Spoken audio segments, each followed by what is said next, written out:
کہ ایک آن میں اللہ تبارک و تعالی بگاڑ سکتے ہیں۔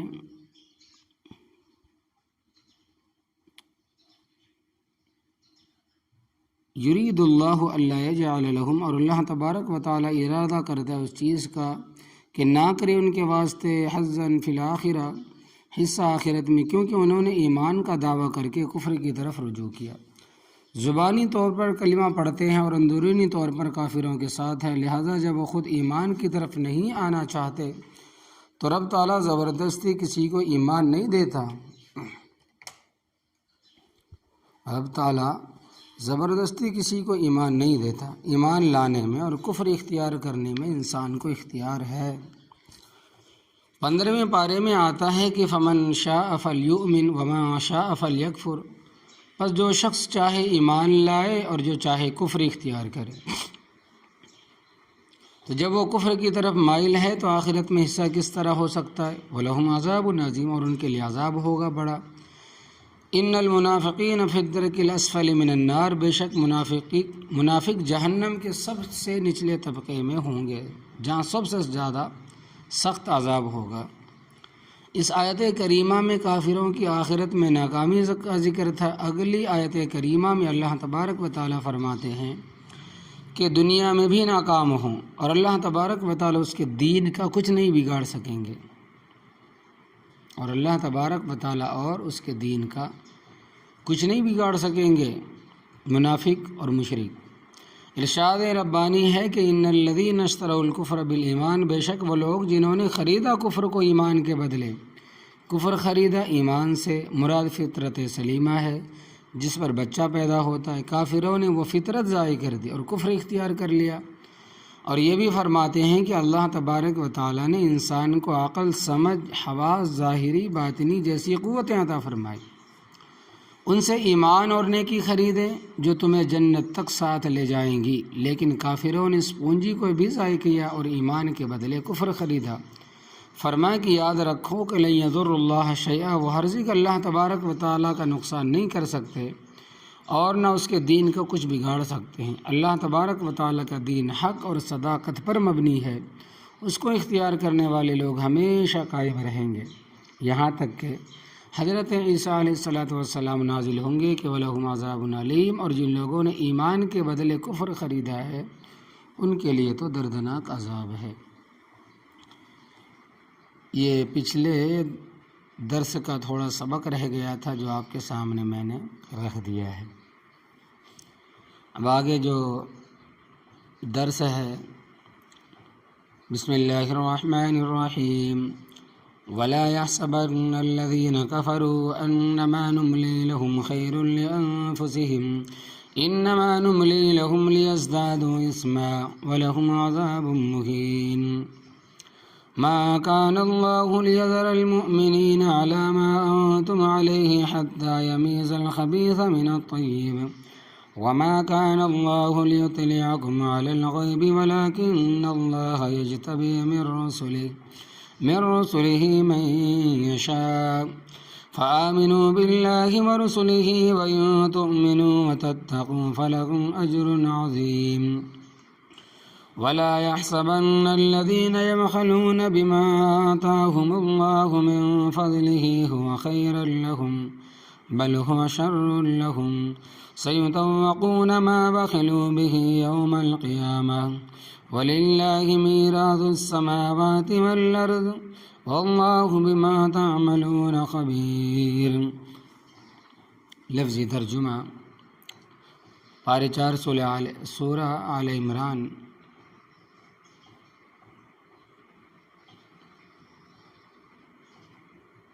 فرمایا کہ ولا يحسبن،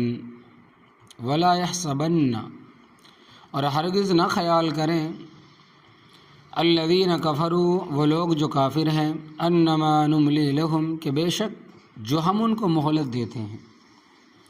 اللہ تبارک و تعالیٰ جو کافروں کو مہلت دیتے ہیں، خیر لانفسہم، بہتر ہے کہ ان کی جانوں کے لیے، انما نملی لہم، پختہ بات ہے ہم ان کو مہلت دیتے ہیں، لیزدادوا اثما، تاکہ اور زیادہ گناہ کما لیں، وَلَهُمْ عَذَابٌ عَظِيمٌ، عذاب مہین، ان کے لیے عذاب ہے ذلیل کرنے والا۔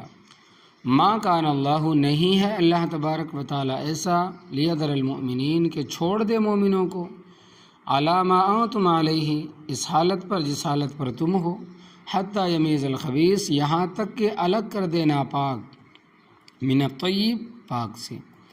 وما کان اللہ، اور نہیں ہے اللہ تبارک و تعالیٰ ایسا، لیطلعکم علی الغیب، کہ تمہیں اطلاع دے غیب پر، ولکن اللہ یجتبی، اور لیکن اللہ تبارک و تعالیٰ چنتا ہے، من رسولہ، اپنے رسولوں میں سے، من یشاء، جس کو چاہے۔ فآمنوا باللہ ورسولہ، پس ایمان لاؤ اللہ تبارک و تعالیٰ پر اور اس کے رسولوں پر، وَإِن تُؤْمِنُوا، اور اگر تم ایمان لاؤ، وَتَتَّقُوا، اور ڈرتے رہو، فَلَكُمْ أَجْرٌ عَظِيمٌ، پس تمہارے واسطے بہت بڑا اجر ہے۔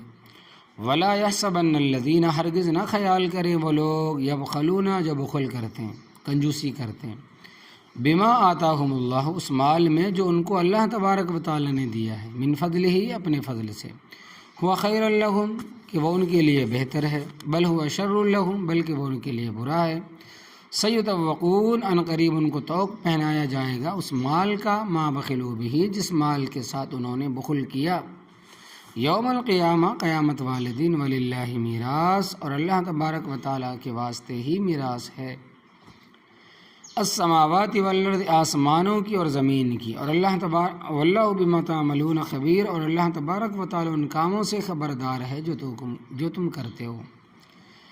جنگ بدر میں بھی مسلمان اسلحہ اور مالی اعتبار سے کمزور تھے، اور یہی حالت جنگ احد میں بھی تھی۔ تو بعض کافروں نے سادہ قسم کے مسلمانوں کو کہا کہ اے مومنو، تم دعویٰ کرتے ہو کہ رب ہم سے راضی ہے، اور ہمیں کہتے ہو کہ اے کافرو، تم سے رب ناراض ہے، اور حقیقت بھی یہی ہے۔ اللہ تبارک و تعالیٰ کا ارشاد گرامی کہ لا یرضی لعبادہ الکفر، وہ اپنے بندوں کے لیے کفر کو پسند نہیں کرتا، اور ایمان والوں سے راضی ہے کہ لقد رضی اللہ عن المؤمنین۔ تو یہ دونوں باتیں قرآن پاک میں موجود ہے کہ مومنوں سے اللہ تبارک و تعالیٰ راضی اور کافروں سے ناراض ہے۔ لیکن کافر سادہ قسم کے مسلمانوں کو مغالطہ دیتے تھے کہ دیکھو، مال ہمارے پاس زیادہ ہے، یہ تمہارے پاس، اولاد ہماری زیادہ ہے، یہ تمہاری، بھوکے ننگے ہم رہتے ہیں، یہ تم رہتے ہو۔ کیونکہ بعض مسلمان ایسے تھے کہ 2 دن 3 دن بھوکے رہتے تھے، اور ایسے بہت تھے جن کے پاس جوتا تک نہیں تھا، ننگے پاؤں چلتے تھے، پھر کہتے دیکھو لوگ تمہیں مارتے ہیں یا ہمیں مارتے ہیں۔ اے مسلمانوں، اگر رب تم سے راضی ہوتا تو سارے خزانے تمہیں دے دیتا، اور ہم سے اگر ناراض ہوتا تو ہم سے سب کچھ چھین لیتا۔ اور سطحی قسم کے آدمی اس مغالطے کا شکار ہو جاتے ہیں، جو جاہل قسم کے لوگ ہیں ایسے مغالطے کا شکار ہو جاتے ہیں۔ اللہ تبارک و تعالیٰ نے کافروں کے شعبے کا جواب دیا، اشکال کا جواب دیا، فرمایا کہ وَلَا يَحْسَبَنَّ الَّذِينَ كَفَرُوا، ہرگز نہ خیال کریں وہ لوگ جو کافر ہیں، اَنَّمَا نُمْلِي لَهُمْ خَيْرٌ لِأَنفُسِهِمْ، کہ بے شک ہم ان کو مہلت دیتے ہیں، بہتر ہے کہ ان کی جانوں کے لیے، جو ہم مہلت دیتے ہیں ان کی جانوں کے لیے بہتر ہے۔ اِنَّمَا نُمْلِي لَهُمْ، پختہ بات ہے کہ ہم ان کو مہلت دیتے ہیں، کیوں؟ لِيَزْدَادُوا إِثْمًا، تاکہ اور زیادہ گناہ کما لیں۔ یہ مال و دولت دنیا کی ترقی اس لیے نہیں کہ ہم ان سے راضی ہیں، بلکہ یہ تو ہم ان کو ڈھیل دی ہوئی ہے کہ گناہ زیادہ کر لے اور پھر یک بارگی ہماری گرفت میں آ جائیں۔ حدیث پاک میں آتا ہے کہ ان اللہ تعالی لیملی الظالم حتی اذا اخذہ لم یفلتہ، کہ بے شک اللہ تبارک و تعالیٰ ظالم کی رسی ڈھیلی کر دیتا ہے، جتنا ظلم کر سکتا ہے کر لے، پھر جب پکڑتا ہے تو اس کو مہلت نہیں دیتا۔ وَلَهُمْ عَذَابٌ مُّهِینٌ، ان کے لیے عذاب ہے ذلیل اور رسوا کرنے والا۔ غزوہ احد میں مسلمانوں کو خاصی پریشانی اٹھانی پڑی، تو بعض حضرات کے ذہنوں میں یہ بات آئی کہ ہمیں یہ تکلیف کیوں آئی ہے۔ اس کا ایک جواب تو آپ سن چکے ہیں کہ مسلمانوں کی اپنی غلطی کی وجہ سے تکلیف آئی، انہوں نے اللہ تبارک و تعالیٰ کے پیغمبر کے حکم کے خلاف ورزی کی، یہ تو اس کا ظاہری سبب تھا۔ اور ایک سبب اس کا تکوینی تھا، وہ یہ ہے کہ ما کان اللہ، نہیں ہے اللہ تبارک و تعالیٰ ایسا، لیذر المؤمنین، کہ چھوڑ دے مومنوں کو، علی ما انتم علیہ، اس حالت پر جس حالت پر تم ہو، حتی یمیز الخبیث من الطیب، یہاں تک کہ الگ کر دے ناپاک کو پاک سے۔ کیونکہ جب تک پریشانیاں نہ آئیں نہ آئیں، تکلیف اور سختی نہ آئے تو ہر آدمی اپنے آپ کو مجنون اور دیوانہ کہلاتا ہے۔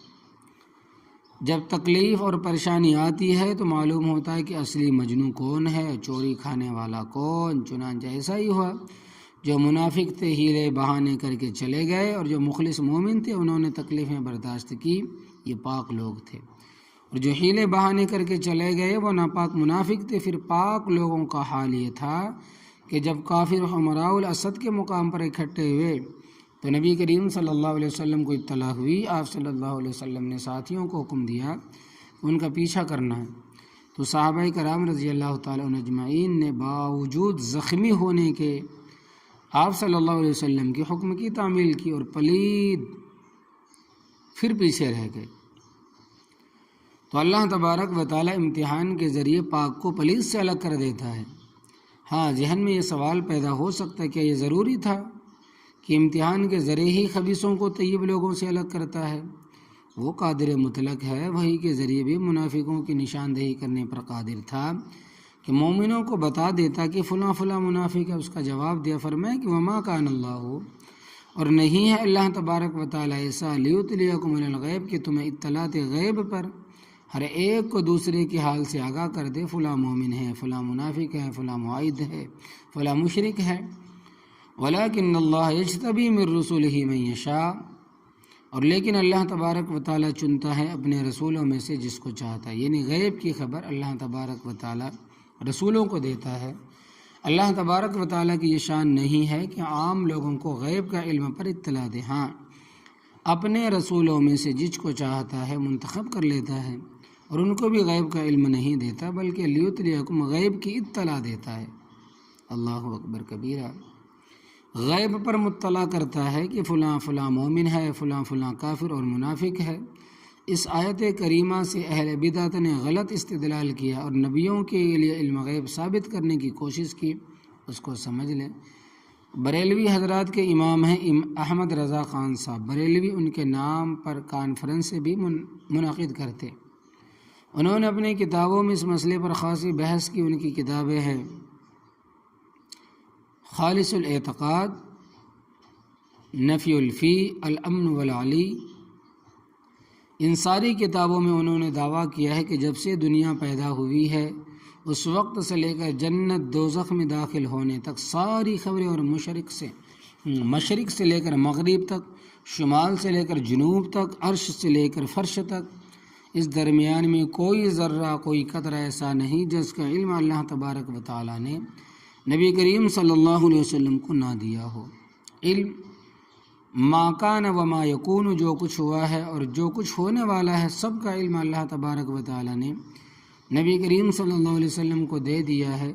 اس دعوے پر وہ جو دلائل پیش کرتے ہیں ان میں سے ایک دلیل یہ ہے کہ وما کان اللہ لیطلعکم علی الغیب ولیکن اللہ یجتبی من رسلہ من یشاء، اور نہیں ہے اللہ تبارک و تعالیٰ ایسا کہ تمہیں اطلاعات غیب پر، اور لیکن اللہ تبارک و تعالیٰ چنتا ہے اپنے رسولوں میں سے جس کو چاہتا ہے۔ اور نبی کریم صلی اللہ علیہ وسلم رسول ہے، بلکہ تمام رسولوں کے امام ہے، مجتبیٰ بھی ہے، مصطفیٰ بھی ہے۔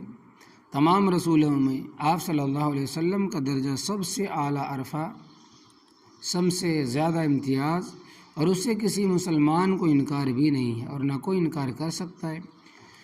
لہٰذا معلوم ہوا کہ اللہ تبارک و تعالیٰ نے آپ صلی اللہ علیہ وسلم کو سب کچھ بتا دیا ہے۔ یہ ہے ان کا استدلال۔ جواب سے پہلے ایک بات سمجھ لیں کہ وہ یہ قرآن مجید میں جہاں سورت کا نام لکھا ہوا ہے شروع میں ایک ہندسہ اس سے پہلے لکھا ہوا ہے اور ایک ہندسہ بعد میں، مثلا یہ دیکھیں لکھا ہوا ہے کہ سورہ آل عمران مدنیہ، اس سے پہلے 3 کا ہندسہ اور بعد میں 89 کا ہندسہ ہے۔ یہ 3 والا ہندسہ یہ بتا رہا ہے قرآن کریم کے موجودہ ترتیب کے اعتبار سے یہ تیسری صورت ہے، اور بعد میں جو 89 کا ہندسہ ہے وہ یہ بتا رہا ہے کہ نزول کے اعتبار سے اس کا 89 نمبر ہے۔ اور قرآن پاک میں کل صورتیں 114 ہیں۔ آپ جواب سمجھیں، میں پوچھتا ہوں کہ اگر اس آیت کریمہ سے یہ بات ثابت ہوتا ہے کہ اللہ تبارک و تعالیٰ نے آپ صلی اللہ علیہ وسلم کو علم غیب کلی عطا فرما دیا ہے، یعنی کہ علم غیب پورا عطا فرما دیا ہے، تو اس کے بعد ایک حرف بھی قرآن کریم کا نبی کریم صلی اللہ علیہ وسلم پر نازل نہ ہوتا۔ حالانکہ دیگر احکام کے علاوہ قرآن کریم کی 25 صورتیں اس آیت کریمہ کے بعد نازل ہوئی۔ موٹی سی بات ہے کہ قرآن غیب میں شامل ہے یا نہیں، اور یقیناً جواب یہی کہ قرآن غیب میں شامل ہے۔ تو جو صورتیں بعد میں نازل ہوئی وہ بھی تو غیب کا حصہ ہے، وہ کیوں نازل ہوئی ہے؟ اور ان میں سورہ مائدہ، سورہ توبہ، سورہ نساء جیسی لمبی لمبی صورتیں بھی شامل ہیں۔ اگر سارا غیب عطا کر دیا گیا تو ان کے بعد میں نازل ہونے کا کیا مطلب؟ دوسری بات یہ ہے کہ اگر واقعی اس سے علم غیب ثابت ہوتا ہے اور آپ صلی اللہ علیہ وسلم کو سب کچھ بتا دیا گیا ہے، تو پھر اس کے بعد جو صورتیں نازل کی گئی ان میں نفی کیوں آئی ہے؟ مثلا سورۃ النساء میں مذکور ہے کہ وَرُسُلًا قَدْ قَصَصْنَاهُمْ عَلَيْكَ مِن قَبْلُ وَرُسُلًا لَمْ نَقْصُصْهُمْ عَلَيْكَ، اور کتنے ہی رسول ہم نے بھیجے جن میں سے بعض کے حالات ہم نے آپ صلی اللہ علیہ وسلم کو اس سے قبل سنا دیے، اور ان میں سے بعض کے حالات ہم نے آپ صلی اللہ علیہ وسلم کو نہیں بتائے، جیسے کہ ذوالقرنین ہے، جیسے کہ طبہ ہے۔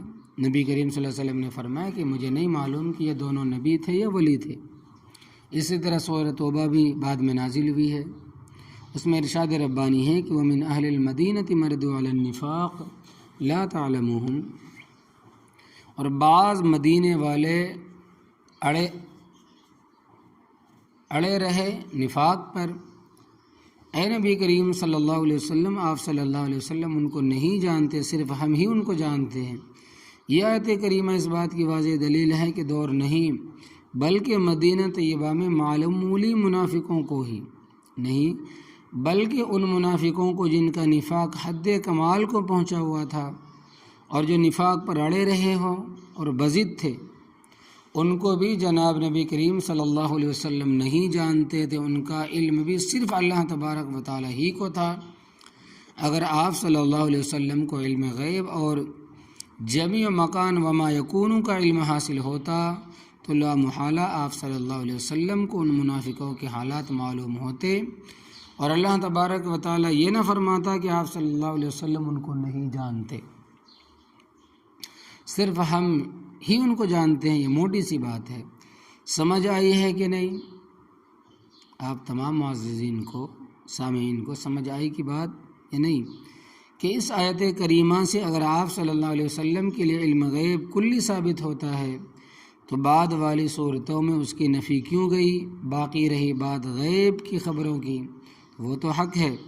اللہ تبارک و تعالیٰ کا ارشاد ہے کہ ذَلِكَ مِنْ أَنْبَاءِ الْغَيْبِ نُوحِيهِ إِلَيْكَ، یہ غیب کی خبریں ہم جو آپ صلی اللہ علیہ وسلم کی طرف وحی کرتے ہیں، اور اسی طرح 12ویں پارے میں فرمایا کہ تِلْكَ مِنْ أَنْبَاءِ الْغَيْبِ نُوحِيهَا إِلَيْكَ، یہ باتیں غیب کی خبروں میں سے ہے، ہم وحی کے ذریعے ان کو آپ صلی اللہ علیہ وسلم تک پہنچاتے ہیں۔ تو اللہ تبارک و تعالیٰ نے بے شمار غیب کی خبریں نبی کریم صلی اللہ علیہ وسلم کو بتائی ہے، پہلی قوموں کی بھی اور قیامت کی نشانیاں بھی، آنے والے حالات بھی بتائے، قبر برزخ میں جو کچھ ہوگا گرزے کے بہت کچھ بتایا ہے۔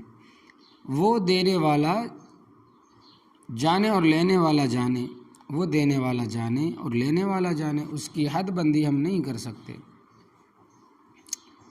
مگر اتنی بات قرآن کریم سے ثابت ہے کہ غیب صرف اللہ تبارک و تعالیٰ جانتا ہے۔ اللہ تبارک و تعالیٰ کا ارشاد ہے کہ وَلِلَّهِ غَيْبُ السَّمَاوَاتِ وَالْأَرْضِ وَإِلَيْهِ يُرْجَعُ الْأَمْرُ كُلُّهُ، اور اللہ تبارک و تعالیٰ کے لیے ہی ہے، 12ویں پارے کی آیت ہے کہ اللہ تبارک و تعالیٰ کے لیے ہی ہے غیب، اور آسمانوں کو اور زمینوں کو، اور اسی کی طرف لوٹتے ہیں سب کام۔ تو آسمانوں اور زمینوں کے غیوب صرف رب تعالیٰ ہی جانتا ہے۔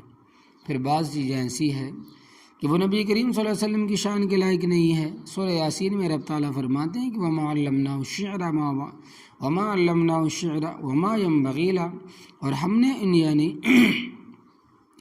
جناب نبی کریم صلی اللہ علیہ وسلم کو شعر نہیں سکھایا، اور یہ ان کے لائق بھی نہیں ہے۔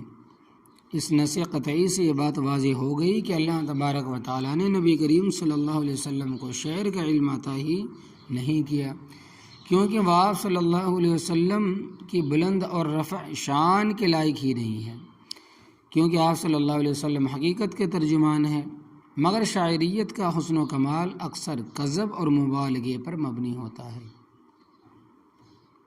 اور شاعر لوگ تصور خیال کی باتیں کہتے رہتے ہیں، اور شاعری میں جتنا جھوٹ زیادہ ہوگا اتنا مزہ آئے گا۔ اس دور کے شاعروں میں علامہ اقبال مرحوم بڑے بلند پائے کے شاعر تھے، مگر ان کو بھی کہنا پڑا کیا کہ گفتار کا تو غازی بن جا، کہا کہ گفتار کا غازی بن گیا تو کردار کا غازی بن نہ سکا، کیونکہ جس طرح کی اس کی شاعری ہے اگر کردار بھی اسی طرح کا ہوتا تو علامہ اقبال مرحوم رحمۃ اللہ علیہ بہت بڑے اللہ کے ولی ہوتے۔ شاعر کہتا کچھ اور ہے اور کرتا کچھ اور ہے۔ علامہ اقبال نے جب بانگ درا لکھی جو اس فن میں بڑی بلند کتاب ہے، تو گجرات کا ایک مخبوط الحواس شاعر تھا امام دین میاں قادیانی، اس نے بانگ درا کے مقابلے میں بانگ دہل لکھی۔ اس میں لکھا ہے، اگر ہو تجھے قز قبض کی شکایت تو کھا مولیاں اور مٹر امام دینا، جنت کی سیٹیں تو پر ہو چکی، جہنم میں بے خوف وڑ امام دینا۔ چونکہ قادیانی تھا، جہنم میں پہنچ گیا ہوگا، اس کے سوا اس کا کوئی ٹھکانہ نہیں۔ اسی طرح اس کا ایک شعر ہے، حکومت کو کہہ دو جہازوں کو روکے، حکومت کو کہہ دو جہازوں کو روکے، یہ راتوں کو اڑ کر میرا تیرا کاٹتے ہیں۔ تو شاعروں کا کیا ہے، کبھی کچھ کہتے ہیں کبھی کچھ کہتے ہیں۔ اس واسطے اللہ تبارک و تعالیٰ نے اپنے نبی صلی اللہ علیہ وسلم کو یہ علم نہیں عطا فرمایا۔ یہ علم کی بات اور غیب اور چیز ہے، اور غیب کی خبریں اور چیز ہے، ان میں فرق ہے۔ اگر تفصیل کی ضرورت ہو تو ایک کتاب ہے کہ ازالۃ الریب عن عقیدۃ علم الغیب، پڑھ لیں۔ فآمنوا باللہ ورسولہ، پس ایمان لاؤ اللہ تبارک و تعالیٰ پر اور اس کے رسولوں پر۔ وَإِن تُؤْمِنُوا، اور اگر تم ایمان لاؤ، وَتَتَّقُوا، اور ڈرتے رہو، فَلَكُمْ أَجْرٌ عَظِيمٌ، بس تمہارے لیے اجر ہوگا بڑا۔ آگے اللہ تبارک و تعالیٰ نے بخل کرنے والوں کی حالت بیان فرمائی، جو مال ہوتے ہوئے بخل سے کام لیتے ہیں، زکوٰۃ عشر فطرانہ ادا نہیں کرتے، اور مال ہوتے ہوئے حج نہیں کرتے۔ فرمائے کہ بلا یحسبن الذین، ہرگز نہ خیال کریں وہ لوگ، یبخلون، جو بخل کرتے ہیں، بما آتاہم اللہ، اس مال میں جو ان کو اللہ تبارک و تعالیٰ نے دیا ہے، من فضل، اپنے فضل سے، ہوا خیر لہم، کہ وہ ان کے لیے بہتر ہے، بل ہوا شر لہم، بلکہ وہ ان کے لیے برا ہے۔ سیطوقون، ان قریب ان کو توق پہنایا جائے گا اس مال کا، ما بخلوا بہ، جس مال کے ساتھ انہوں نے بخل کیا، یوم القیامہ، قیامت والے دن۔